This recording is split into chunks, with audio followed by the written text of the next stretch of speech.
Extraordinario. La vida que está destinada a vivir. Libro de John Bevere. Capítulo 2. ¿Es usted amado? Mi esposa Lisa y yo tenemos 4 hijos que en el momento de escribir este libro tienen entre 14 a los 22 años de edad. Hace algunos años, mientras disfrutábamos juntos de una comida, hice esta afirmación: chicos, no hay nada que puedan hacer para que su mamá o yo los amemos más de lo que ya los amamos. Y por el contrario, no hay nada que puedan hacer para que su mamá o yo los amemos menos de lo que ya los amamos. Pude ver cómo mis palabras les alegraron y solidificaron sus sentimientos de seguridad. ¿Quién no quiere sentirse amado por su mamá y su papá? Lo que dije a continuación, sin embargo, los agarró fuera de guardia. Sin embargo, muchachos, ustedes tienen las riendas de cuánto nos agradamos de ustedes, su mamá y yo. Sus sonrisas fueron sustituidas por expresiones más sombrías. Ellos entendieron que nuestro agrado de ellos no era incondicional, al igual que nuestro amor, sino que estaba basado en su conducta. Sé que esto puede resultarle en cierta manera una conmoción, pero lo mismo es cierto de nuestra relación con Dios. No podemos hacer ni una sola cosa para que Dios nos ame más de lo que ya nos ama. Y por el contrario, no podemos hacer ni una sola cosa para que Él nos ame menos. Pero ¿cuánto agrado sentirá Él de nosotros? Eso es otra historia. En años recientes, hemos oído mucho acerca del amor incondicional de Dios, una discusión muy útil y necesaria. Sin embargo, muchas personas han llegado de modo subconsciente a la conclusión de que como Dios los ama, Él también se agrada de ellos. Eso sencillamente no es cierto. Por tanto, ¿qué implica agradar a Dios? Yo creo que todos anhelamos agradar a Dios, de la misma manera que los niños desean agradar a sus padres. Durante décadas, yo he orado apasionadamente: Padre, quiero agradarte de la mejor manera que un hombre pueda agradarte. Esta oración coincide con lo que escribió el apóstol Pablo a todos los creyentes. Por tanto, procuramos también, o ausentes o presentes, serle agradables. 2 Corintios 5:9. La frase clave es serle agradables. ¿Cómo somos agradables a Dios? ¿Y cómo responde Él cuando le agradamos de esa manera? Emplearé gran parte de este libro explicando la respuesta. Pero antes, asegurémonos de entender la asombrosa profundidad del amor de Dios por nosotros. Lo explicaré. El amor incondicional de Dios para cada uno de nosotros. El amor de Dios por nosotros es incondicional e inmutable. Lo vemos claramente en las palabras de la oración de Jesús la noche antes de su crucifixión: para que el mundo conozca que tú me enviaste y que los has amado a ellos como también a mí me has amado. Juan 17:23. ¿Entendió esto? Dios le ama a usted tanto como ama a Jesús. Eso es casi demasiado para comprenderlo. Quizá esté pensando: Jesús debió de haberse referido solamente a los discípulos que estaban sentados alrededor de la mesa en la última cena, ya que después de todo, ellos difundieron el Evangelio por el mundo conocido y todos excepto uno fueron mártires por su fe. Si usted está pensando eso, está utilizando la conducta de la persona como una base para el amor de Dios. Eso no es verdad. El amor de Él por nosotros está separado de lo que nosotros hacemos por Él. Otra objeción a esta profundidad de amor podría plantearse de la siguiente manera: aquel fue un grupo de hombres especiales escogidos por Dios y puestos en la tierra en aquel momento para que Él los amase más que al resto de la raza humana. Eso, sin duda alguna, no es cierto, porque en la misma oración Jesús dijo también: mas no ruego solamente por estos, sino también por los que han de creer en mí por la palabra de ellos. Juan 17:20. Si cree usted en Jesucristo, lo hace de forma directa o indirecta debido al testimonio de aquellos discípulos. Esos hombres escribieron las palabras del Nuevo Testamento, las cuales ha leído usted mismo o ha oído repetirlas a alguien que compartió el Evangelio con usted. No sería usted un creyente en Jesucristo sin el testimonio de ellos. Otra objeción común a la magnitud de este amor se expresa de este modo. Sí, posiblemente puedo creer que Dios puede que me haya amado de esa manera incondicional, pero desde entonces he metido la pata de modo tan terrible que Él, sin duda, no puede amarme ahora como me amaba al principio. Otra mentira. La Escritura dice que el amor de Dios todo lo cree, todo lo espera, todo lo soporta. El amor jamás se extingue.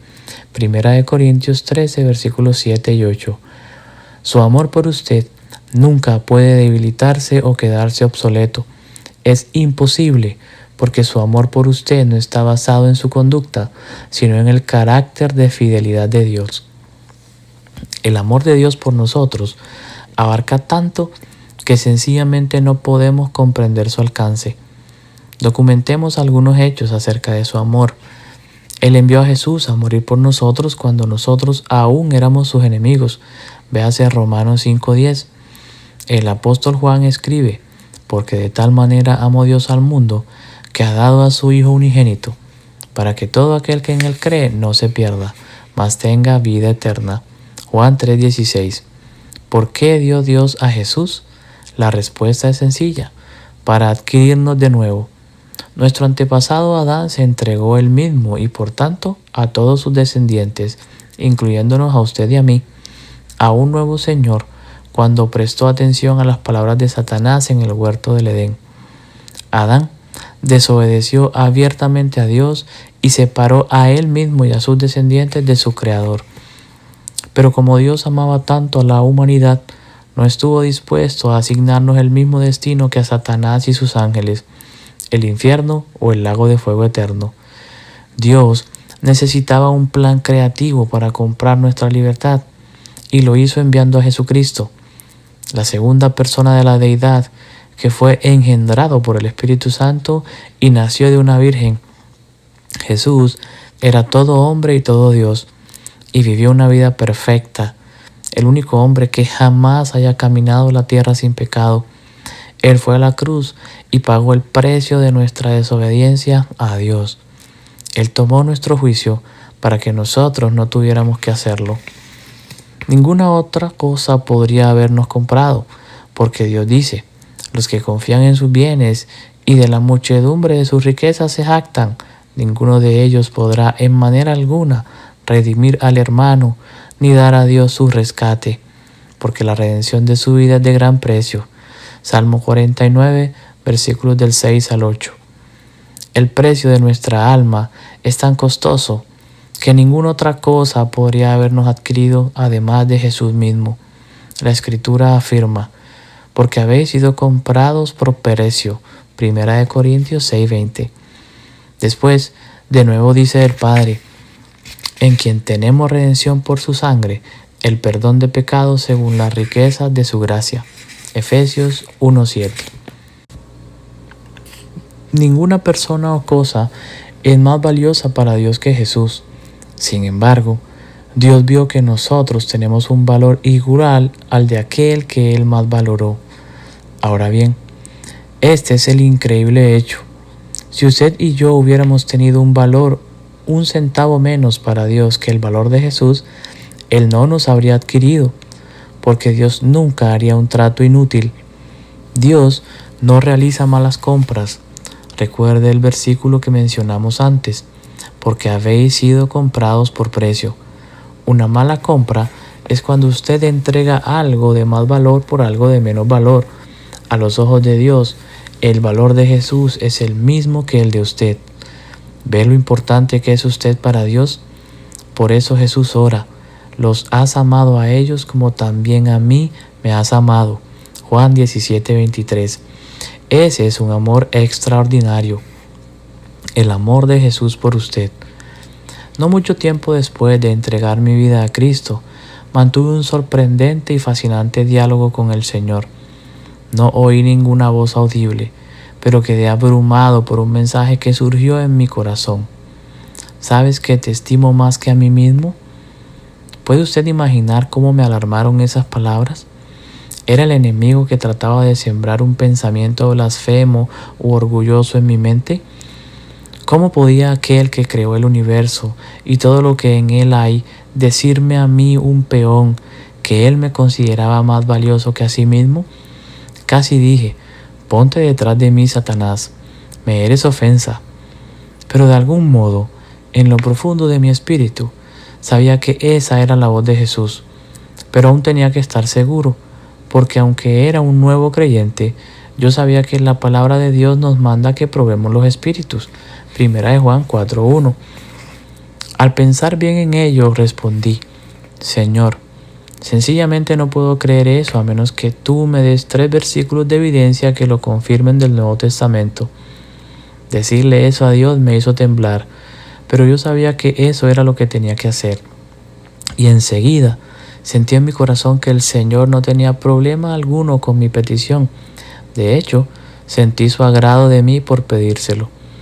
Casi de inmediato él respondió: ¿qué dice Filipenses 2:3? Yo me sabía de memoria ese versículo, así que lo recité. Nada hagáis por contienda o vanagloria, antes bien con humildad, estimando cada uno a los demás como superiores a él mismo. Ahí está tu primer versículo, me informó el Señor. Yo enseguida dije: no, Señor, Pablo no estaba hablando de ti. Estaba enseñando a los creyentes filipenses a estimarse los unos a los otros como superiores a ellos mismos. No estaba hablando de cómo tú me tratas y me estimas. La respuesta llegó de inmediato. Yo no les digo a mis hijos que hagan ninguna cosa que yo mismo no haga. ¡Wow! Me quedé desconcertado. El Señor tenía más aún. Esa es la dificultad con tantas familias, continuó el Señor. Los padres les dicen a sus hijos que hagan cosas que ellos mismos no hacen, o les dicen que no hagan cosas que ellos hacen. Muchos padres les dicen a sus hijos que no se peleen y sin embargo, ellos regularmente se pelean delante de sus hijos. Después los padres se preguntan por qué sus hijos se pelean. Yo no hago eso, yo hago lo que les digo a mis hijos que hagan. Yo seguía estando un poco receloso, así que dije: ese es solo uno. Aún necesito otros 2. Entonces le oí preguntar en mi corazón: ¿quién colgó de la cruz, tú o yo? Yo estaba anonadado. Yo colgué de esa cruz llevando tus pecados, tus enfermedades, tu pobreza y tu juicio. Y finalmente morí porque te estimaba mejor que a mí mismo. Me acordé de las palabras de Pedro, quien llevó él mismo nuestros pecados en su cuerpo sobre el madero. Primera de Pedro 2:24. Entonces entendí que sin duda había oído palabras del Señor. Él sí me estimaba más que a sí mismo. De otro modo, Él no habría tomado mi juicio ni habría muerto en mi lugar. Supe que la confirmación final estaba en camino y sin tener que preguntar, oí en mi corazón.